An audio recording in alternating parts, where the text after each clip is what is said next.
Hi everybody and welcome to Laura from Fresh Solutions HR. If you don't already know Laura, then where have you been? Where have you been? But you know, to be fair, algorithms and all that kind of stuff. So Laura is the face and the brains behind Fresh Solutions HR. She is also a mentor and a volunteer for the helpline for Pregnant and Screwed. She's also a massive advocate for embracing your uniqueness, for slowing down and supporting parents in the workplace. And I'm really thrilled because we've been in like similar worlds and our connections to Pregnant and Screwed for such a long time that I'm really thrilled that we actually get to talk properly outside of a DM. So thank you for coming. Oh, thank you for having me. What an intro. I feel like I should have a sort of little trumpet noise now, but thank you so much for having me. And yeah, our paths have kind of crossed, you know, predominantly through Pregnant and Screwed. I've watched Charlotte deliver training in the past, which has been amazing. And just, yeah, I guess we work in a similar sphere. It's always hard to say that when you say like I work in HR and training, because it's such a huge field, but actually it's kind of small as well. There's a lot of people you get to know, and similar things going around the circuit. So yeah, I'm delighted to be here and answer questions today. So I would love to, I mean, I guess there isn't going to be a typical day or a typical week. We were saying just before we started recording that, you know, there's a mutual love of nosiness, whether or not that comes from our HR backgrounds or not, I don't know. But you must have loads on all of the time, because I mean, how many people do we talk to like, have you spoken to HR about that? And the particular bit and the niche that you have and that you're able to support businesses, because you work with organizations, don't you, like and businesses. Like I know this is going to sound like a really cliched question, I'm getting to the point. What's the best part about running Fresh Solutions? Oh gosh, I think the best part, well, there's lots of best parts. I think being self-employed is something I really enjoy, and I feel very fortunate that I am, and I made the conscious decision to be in this position. So I think being self-employed is one of the perks. I think the thing I've always loved about HR or about people, right from the very early days of when I started out in people management and HR management and all different types of roles, is the ability to be able to find out about an organisation and to meet people. And I love meeting people inherently and I think that's something that can get lost in organisations as time goes on, as you become more senior. And I was fortunate to be you know, a head of people, head of organisations. So I'm really fortunate that I've always really loved meeting people, and I think that's something that still interests me every time I engage with a new business or organisation, or I just meet somebody at a networking event. I'm fascinated by individuals, and then goes with that their organisations that they work for, and then, you know, like the really nitty gritty, I get all excited about what types of policies they have and what types of benefits and motivation and wellness and training. So it goes on and on. So I think that's one of the most interesting things, is meeting a new client and finding out about not just the organisation, but also what sort of started them to do this. You know, if I think of a typical client, why they decided to set up a new business, a startup, what their background is before that. And that still, you know, I worked with clients for years and years, and, you know, 3 or 4 years in, I still find out something random every day about a client or about a director that I'm like, that just does not go with what I thought you were going to say then. So I think that's one of the most interesting things that I get to do, being part of that. And I think when you sit outside the organisation, which as a consultant, that's what I do, I sit outside the organisation, but I very much try to become a part of it. But it gives you a good idea about what they're doing, their team, and you can sort of see it slightly from the outside in. That's why I'm a huge advocate of outsourcing, whether it's HR or lots of different skills, different training, even things like, yes, you have finance within, but having someone who's a financial analyst for a business is incredibly useful to be able to support your business and look at it from the outside in as well. Does that answer your question? Yeah, it does, because I think sometimes, and I think I often see this a lot with people who are self-employed, there's just this immediate response of well, you know, it's all about flexibility, or I think maybe not necessarily actually from the self-employed people, but more of a perception of what the best part of being self-employed is. My experience and my reality of that has been, it absolutely carries a level of flexibility, but all the work still needs to be done. And like, so I remember somebody saying to me, oh God, it's going to be so much easier for you with the kids, isn't it? I'm like, I'm not sure. And I'm incredibly grateful for what I get to do, and what I get to call a job is my job. But the word easy probably isn't one that I would associate with the last sort of 4 years. Even if you took the pandemic out of it, I still wouldn't attach that word. Some things have happened with ease, but some parts have been incredibly tricky and haven't, you know, just a lot of the time you're kind of negotiating some of these situations for the first time, often by yourself, aren't you? Yeah. Which I suppose is where often your services are going to come in for startups and smaller businesses, where you're the person that they need, aren't you? And obviously there's a bit of staying on the right side of the law, which we appreciate, employers. There is that connection, isn't there, about how do you really help people bring their whole selves to the workplace, is the thing I always bang on about. And to use your words and some of your beliefs around enabling people to embrace their uniqueness, I think that can sometimes be where I would imagine some of your role comes in. Definitely. And I think you're absolutely right. People think that, you know, because I'm self-employed, and I'm a parent, by the way, I've got 2 kids who are in school and preschool, and people think that because, like, this is my office, and yes, I do get to visit clients, and obviously during the pandemic that didn't happen. So for 2 years I had to run a business that was from home, like lots of people worked from home. But when you run a business from home, it is very different, and having boundaries is really something you have to work really hard at, because you don't have that natural leave the house, get into a car or commute and get to an office, and there's an automatic physical or sensing boundary. I don't have that. So things like, you know, motivation are completely different. I think that equally there's the tendency to, you know, I get to do the school run. I'm incredibly grateful that I get to choose to do that. But there is that get home from the school run and get the dog walked, and the housework's behind that door there, and to not do those things and to focus on this. And that's actually, you know, there's a lot of things going on, and a lot of balls to juggle that you have to be done by 2:45 to tear out the door to the school run. So yes, I love being self-employed, but it is a different set. I wouldn't change it, but it is very different to being in an office. So yes, that's that part. I think the thing you said there about being able to bring your uniqueness, it's something I talk about lots with clients, and I've posted a lot recently. I think that as parents, and I think specifically I can only talk from my experience as a woman as well, that being a woman in the workplace, I hear from women, and I'm connected with lots of different networks of all women who do all different jobs, and a lot of HR jobs as well. And I think that's something that always comes up in conversation is about, oh, you know, they don't recognise my skills. You know, I go off and I've had a baby, or I've returned from maternity. They think I just want to work part-time. And not everybody does, by the way. But they don't recognise all the skills that I had, or they don't look understand it, but that's kind of what they're alluding to. And likewise, someone, you know, I just met somebody a couple of days ago who has been out of the workplace for 18 months. She was in a finance position before that, and this is so typical of someone I might speak to. And she was like, you know, I want to go somewhere where I can, you know, bring skills, and I want something a bit more or less stressful. And she's used the word lower level, which we talked about why she didn't use that word, but she just wanted something a bit different, more administrative, just she could clock out of at 3, 4, or 5 o'clock and go home. And that was what she wanted to do.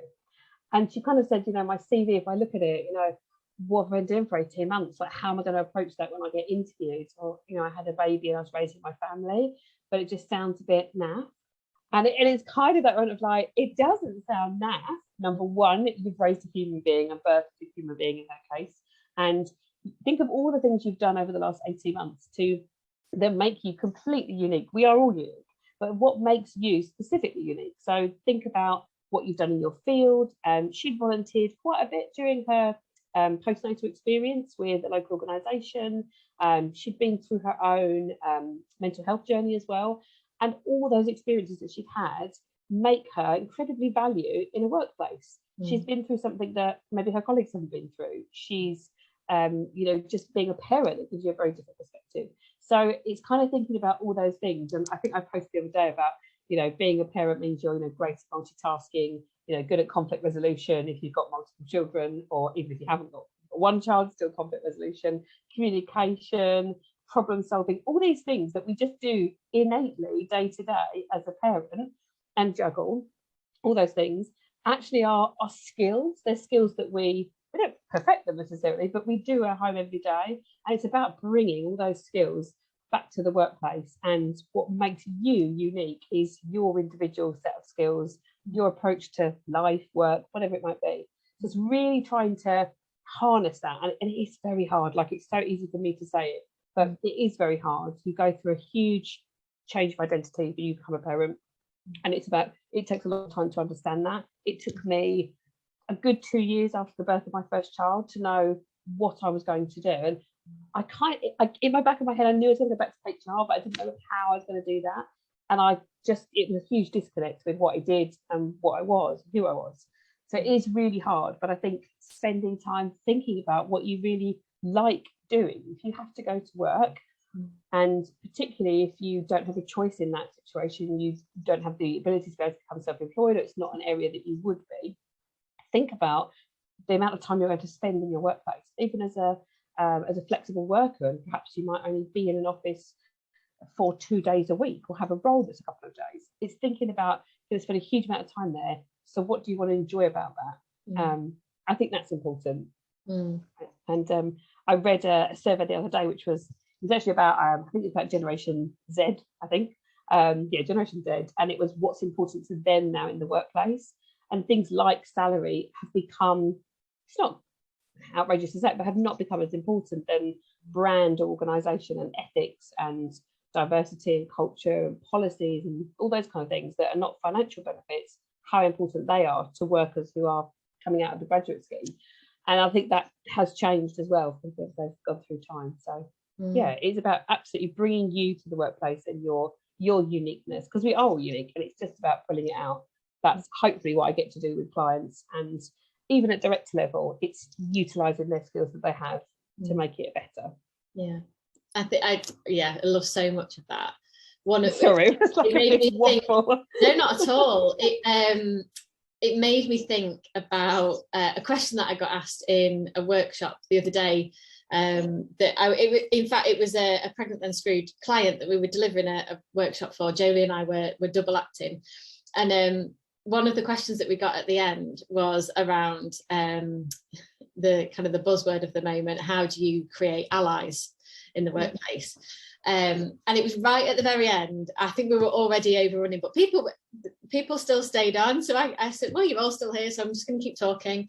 And my kind of, without going into loads and loads of detail, I said the quickest thing that I can say to you would be to really value what everybody brings to the workplace. Because for me, the thing that can create this kind of divergence in lots of different areas, and people thinking, bluntly, that they're better than somebody else, comes from a place of defining your worth and your value by things like your family setup.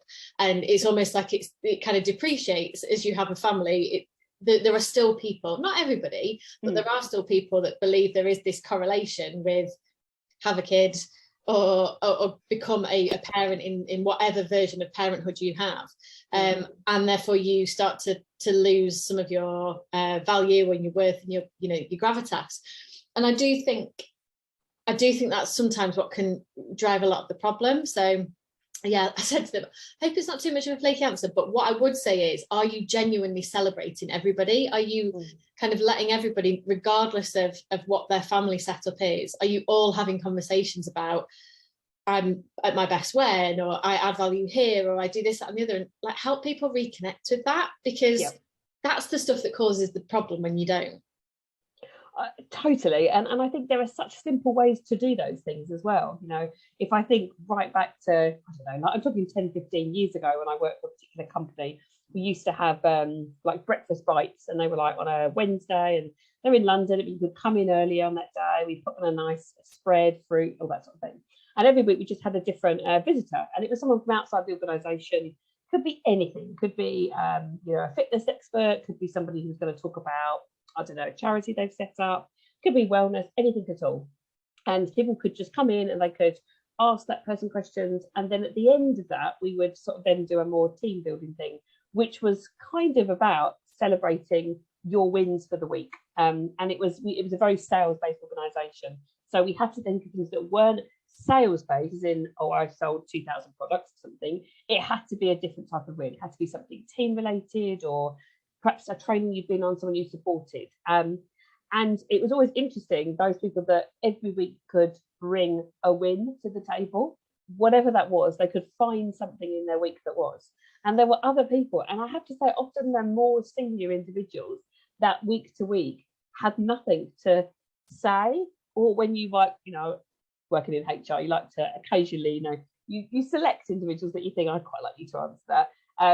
And you would select individuals that can talk really well about a subject. And they sort of go, I don't know, we're still plodding on with this project, or, we've had to, and they would think of all the things that they hadn't achieved because they were looking at strategic long term and not thinking about something very small to somebody that happened in their team. So I absolutely think that celebrating uniqueness, your wins, adding value to organisations, all those things together can really build a culture. And you see examples of that. You all see them in the press, and sadly you always see them for the very big corporate companies, and it's great, and some of those are really leading the way. But sometimes you sort of see, and I won't give a name, but you give a big corporate and they're like, we've created an amazing new wellness package for our team. And a lot recently have been about whether it's diversity, wellness, or a menopause policy.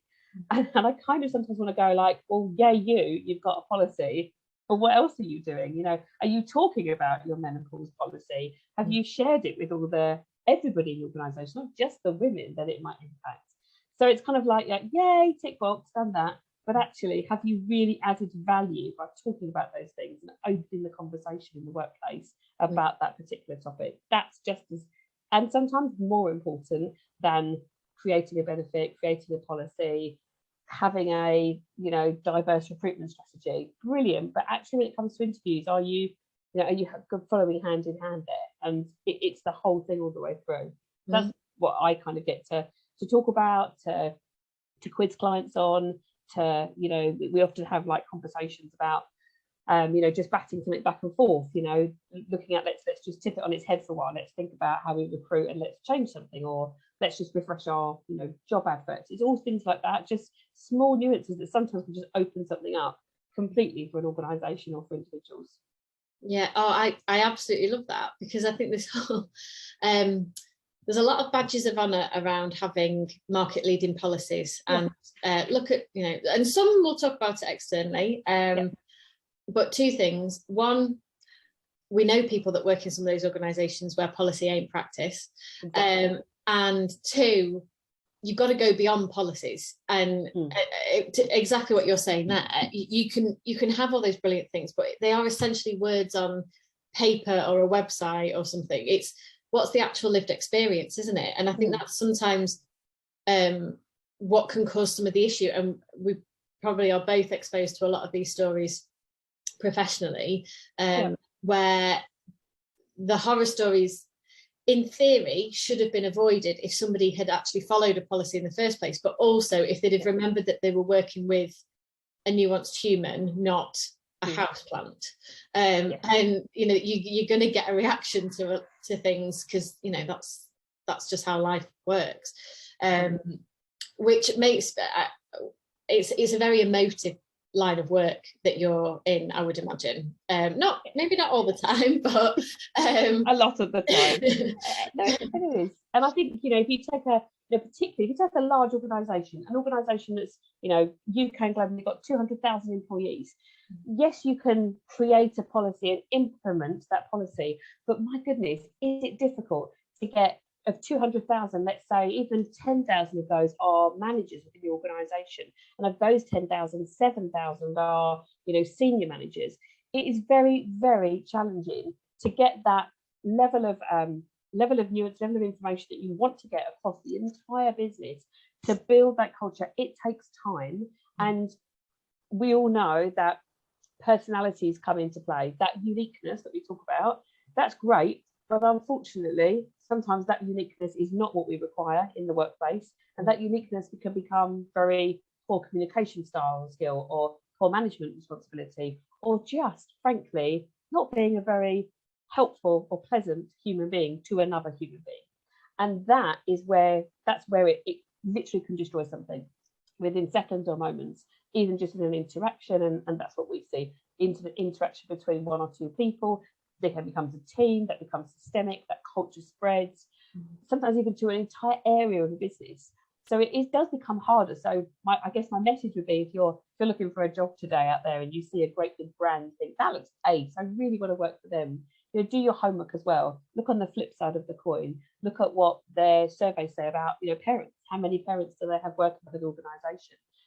There's lots of ways, lots of tools that you can look at on the internet these days, around what people are saying about those organisations as well. And take it with a pinch of salt sometimes, but are they regularly in the press for not great reasons? It's thinking about all those different things as well, and not just going with the gloss, as I say, because some of that gloss became a little bit tacky and sticky, I would say, over the pandemic, and it's not quite so shiny as it once was.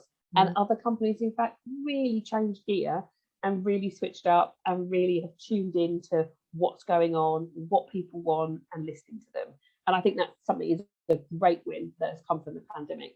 Many things are not great and there's situations have arisen. There are some great organisations that have really listened and completely changed their approach because of what happened, and because of they realised actually people can work from home, people can work more flexibly. Our entire being didn't implode the day that it happened. Yes, it was hard, but actually we're in a much better place. So I'd say look at both sides of the coin as well. Absolutely, like so true, and such a good reminder. I think LinkedIn can be a really powerful window into organisations, and pretty easily accessible by most of us as well.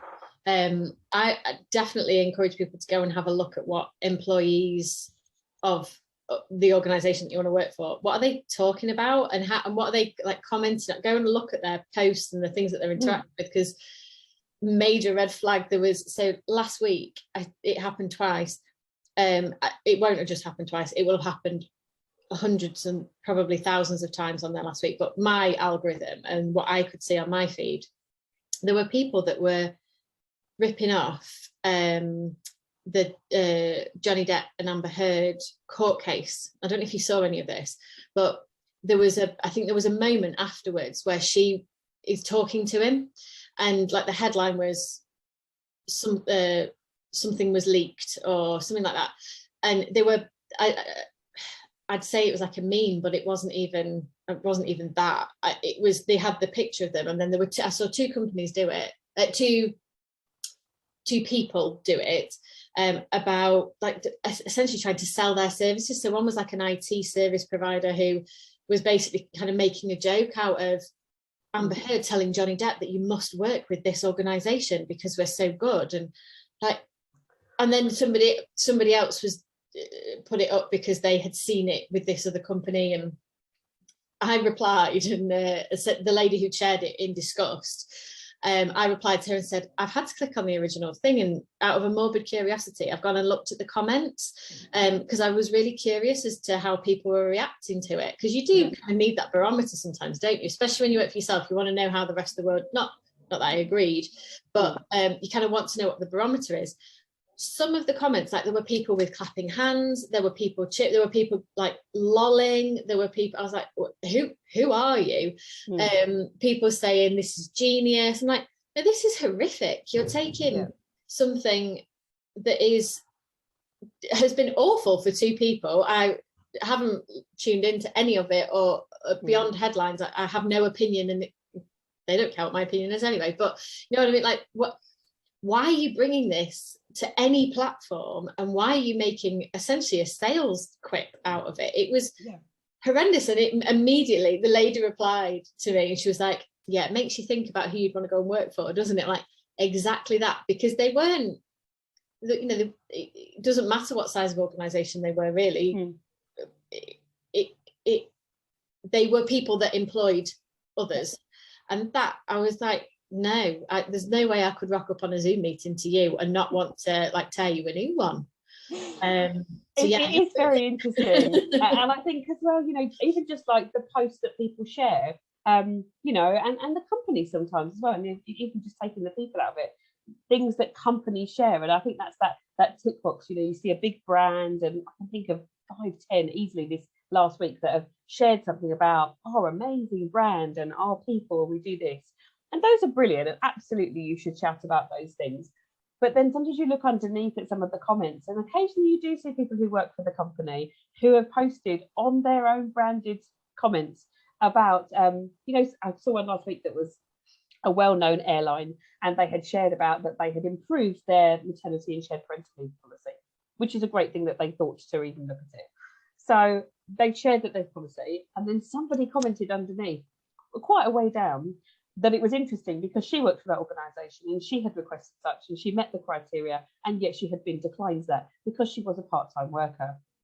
And it was really, really interesting that then there was a split-sided conversation from all of those comments of people going, well, that's interesting, well, why would that be? And that's outrageous. And no comment from the company. And you always kind of think like, well, okay, she may have been a very disgruntled individual. There may, and I think this is the HR that comes in, that genuinely there are sometimes reasons, rationale, policy that means that someone is prohibited, and that makes them very aggrieved. But I think that the fact that somebody took to LinkedIn to actually cite her grievance effectively, quite interesting to know whether or not, you know, I like that nosiness comes in, that I wonder what someone did with that. I wonder if someone who sat with that airline and thought, well, technically that's a grievance. She cited a grievance on a global website, feed, whatever, social media. You know, I wonder if someone actually took her aside and took the time to go and talk to her about what has happened, why she's feeling that way. Not, oh, you shouldn't have done that. But actually, if she felt that aggrieved to go onto social media and make that comment, and not herself, you know, she didn't write a post and that, she just commented on something that she thought, well, hang on a minute, if you're going to be talking about this amazing policy, here's a bit of reality check for you. So it's quite interesting. You see those two sides to conversations, and I think what people post about, and you know, polls and surveys, they're brilliant, and they are a good snapshot, but they do give you quite a insightly view sometimes into an organisation and what they're posting about, what their CEO might be joking about, and sometimes there's some really unintentionally perhaps poor choice of posts, but things like, you know, from quite very senior CEOs, CFOs that might post something and you think, oh, not sure if I was the HR person, I would really have appreciated that share today. But it's, you know, I guess you see both sides of the tale, so it's quite interesting sometimes. Yeah, we have got a whole new window into organisations, haven't we? It is, definitely, much more than before, which is why it is very hard. You know, on that other side, you know, supporting employers, it is really hard right now to be an employer. And I think particularly employers who are startup up to, you know, 250, 300 people, there are such a lot of calls upon our time, or, you know, from, if you look from HMRC to what we need to be doing with this, to what we need to be structuring around that, and then we need to talk to our people, you know, very quickly with 100 employees, you've got a lot of things going on. So it is quite challenging for employers, I think, to know what they're going to do. And that's often where, you know, when I come in, they're so stuck with not knowing actually how to progress, and just feeling very like, if I do anything, that might be the wrong thing. And I think particularly that's why I see employers commonly make errors, or because of their ability that their hands are tied to manage a maternity leave correctly, for example, because they just do nothing, because they feel if they do something, they'll get it wrong. So they do nothing instead, and just leave somebody alone and say nothing and literally speak nothing, and don't even congratulate them sometimes, because they're so like, I don't want to say the wrong thing. She's a woman, women, we don't want to say the wrong thing. And it's like, come on, you know. Yeah. But it is really, they're like, we might do the wrong thing. We might not break the law, but we might just do the wrong thing or upset somebody. And they're so crippled by that worry to do something that they actually make it far worse than actually if they just, you know, congratulated someone. Even the worst case, you know, someone said, oh, I don't really know what I should say, but, you know, do you know what you're going to do about your maternity leave? Most people are not offended by that necessarily. If you ask them in a certain way, or if you say, what day are you due back from after having your baby? Will it be the third week? You know, that's different to, have you thought about your plans yet? It's just gauging, having that communication. And I think that that's something that employers find really hard, whether it's maternity, whether it's annual leave, whether it's, you know, a whole host of things. They just feel a little crippled by not being able to have that communication. And that's where someone like me can come in and you, what you do to open that conversation up and not be afraid to talk about things that are very challenging to talk about as well. I completely agree. Honestly, like the don't be so afraid that you do nothing sentiment is one that I pass out to line managers all the time, because it's an unintended consequence for a lot of them, but it's still a consequence. And that's it's I think we can expect we can expect an awful lot from line managers and business leaders a lot of the time, and that can do some of them a real disservice. And I try to go from a place of nobody gets up in the morning to want to make somebody's life feel hell. No. And I know there are lots of exceptions to that, sadly. There are, sadly. Saying that with a nervous laugh. There are lots of exceptions to that, but generally, you know, we don't say things to, my goodness, I've had to channel this myself, like being on the receiving end of maternity and parental and pregnancy discrimination, that, gosh, I really, really hope nobody set out to mean what they've said. They've said what they've said, and we're now going to have to work through that. And there might be, you know, different shades of implication to it. But trying to go from a place of, you know, hopefully what they meant wasn't that. It can be, you know, we've got to be able to move through them and challenge a lot of this in the right way, so that we can actually make a lasting change. Because the muck-ups are always going to happen. The wrong things are going to be said, but that doesn't mean you shouldn't say anything. And you know, I think it's very clear what you shouldn't say to somebody, and everything else is up for grabs. I think that like the list of what you can't say is way shorter than the list of what you can say. So absolutely, you know, like channel it that way, and you know, your chances of getting it wrong are slimmer. So yeah. You know, and it is like, there are, as you said, there are far less things that you shouldn't say and shouldn't do. Unfortunately, they are the things that we see very regularly, and we see more of those things in that very, very almost going towards the extreme end side of the conversation. But the vast majority of even friends, women that I speak to, clients that I support, they're not trying and setting out to do the wrong thing, as you said. They want to do the right thing.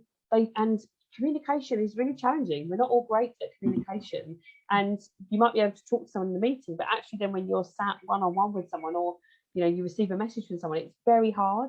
And I always try and put this back into sort of context for, you know, if a manager comes to me and says, you know, I just don't know what to say to them, like, you know, and it typically is, you know, they're pregnant, I don't know what to say to them. Do you think they want to go on this trip? Do you think they need time off? Do you think they need a stool to put their feet on? Whatever it might be. And I always say to them, you know, do nothing. I say, if you think of an example, somebody sent you a WhatsApp and they gave you some really great news on WhatsApp. And that could be akin to telling somebody that you're expecting a baby, you're going to have a family. And that person just doesn't reply to you for 9 months, not at all. And there's nothing. It's just like whistling in the wind. How do you think you would feel about having just shared a really piece of great news and you hear nothing back? And just being able to sort of put it into real basic context, sometimes they're like, oh, I feel terrible. Like, I'd be like, well, hello, are you there? I was like, exactly. But that person doesn't feel that they can say, well, like, no, I told you once, you know, how many times do you need to tell you? And they're giving you every opportunity to say, this is my news. This is your you know, opportunity to now react in the right way to my news and go through this with me and this journey together. So I said, it's just like thinking about that, and actually it's far better, you know, to send a, you know, that's fantastic news, congratulations, you know, let's have a chat next time we're at the office, whatever it might be, however you manage it. And I think sometimes those things really breed from that very first interactions, for example, in pregnancy, but with other things, you know, telling someone you're not well, telling somebody that you're taking time off. You know, I support companies that sometimes have someone who goes off, that they have to be signed off, and it's for stress related reasons. And again, companies just say nothing to a person that's just told them that they've been signed off with a mental health illness. And that's just the kind of equally sort of news that you'd want someone to reply to. And yet companies just don't. They just wait till their 3-week certificate runs out and say, hi, you're coming back next week. And you sort of are like, what? So I think it's being able to have those really open communications, whatever it might be. Just like you were, it was a friend, it was a colleague, it was a family member. Ask them how they are. Check in with them. There's nothing, most of the time, you can't go wrong by congratulating someone in the circumstances or saying to them, we hope that you're okay, we hope you're doing well, we hope you're getting the support you need, or do you need something, or do you need support? You just can't really go wrong. Yes, sometimes, but very rarely can you go wrong in that sphere. Someone's much more likely to either say, no, I don't need support, or yes, I do, or thanks very much, and just take that on board. Absolutely. We're dishing out all the hints and tips here. Oh. So I just wanted to end by saying a huge thank you for talking to us and all of those brilliant insights. I think you've definitely kind of lifted a lid on the realities of, I think, working for yourself, but also particularly from that HR angle as well. What we are there to do and not there to do is a really important conversation. I will often say to people, so specifically the supporting parents in the workplace bit, that it isn't an HR issue. It is wider than that. It can't just be left to an HR manager. And I think, a lot of this is testament to that the hints and tips that we will often give out are designed around empowering line managers, not just, rely on a policy. And I think that's really important to just flag, because we can't clone you and multiply you across all the organizations going, but thank you so much for sharing your wisdom. It's been fab. No, you're very, very welcome. And you're right there. And my piece is that there's been a lot in the press this week about HR, and there's been and I don't know why this week, but there's been a lot of journalists who have written articles about have you gone to HR, the HR monsters, the HR policy police. And I would absolutely say, our role is to advocate for individuals, but also for organisations. But you're right in that it does go back to line managers. We want to, in an ideal world, we would love every line manager to be able to have every type of conversation. And we're just there to support both those and the individuals. It's an advocate for the organisation. And yes, we can do great things when we're not cleaning up messes, shall we say. We can do brilliant things in HR. But I think, even just things like the fact we don't have, someone said, there was an article this week about that you often say, have you spoken to HR? Have you gone to talk to things, and not actually naming them? But, have you spoken to Laura? Have you spoken to Sharon, or whoever it might be? And it is one of those very common that companies often say, oh, just go and speak to HR about it, they'll fix it. As if for this kind of unicorn presence that doesn't have names and we just fix things. And I would say, if you have a HR department at work, learn their names and go and talk to them. We are human beings, just like all of you. And I think your manager, reach out as well. Get great relationships with your HR people. If you're a manager, if you're an employee, we're not scary. So go and learn their names and support them in the organisation as well. Amazing. We love to meet people. We're nosy. I think that is absolutely amazing, spot on advice. So thank you so much. You're very welcome. And I will hopefully speak to you again soon. Definitely. Thanks very much for your time too.